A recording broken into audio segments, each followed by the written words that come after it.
ரயில்வேலேயே வந்து பார்த்தோம் அப்படின்னா ஐடி ஆஃபீஸர் அப்படிங்கிற ஒரு வேகன்சி இருக்குது. இது மட்டும் இல்லாமல் பேங்க்லேயே வந்து பார்த்தோம் அப்படின்னா ஐடி ஆஃபீஸர் அப்படிங்கிற ஒரு வேகன்சி இருக்குது.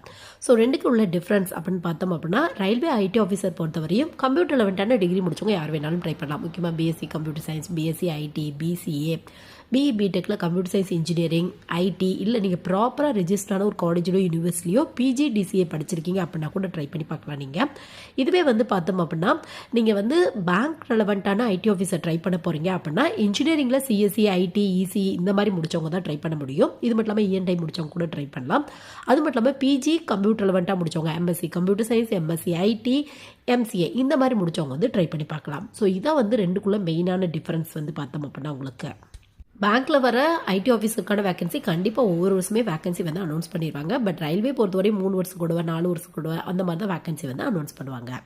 ரயில்வேல வர இந்த போஸ்டிங் வந்து பார்த்தோம் அப்படின்னா எங்கே இருக்கும் அப்படின்னு பார்த்தோம் அப்படின்னா ஜூனியர் இன்ஜினியருக்கு கீழே ஐடி ஆஃபீஸர் அப்படிங்கிற வேகன்சி வரும். வேகன்சி லெவல் கம்மியாக தான் இருக்கும்.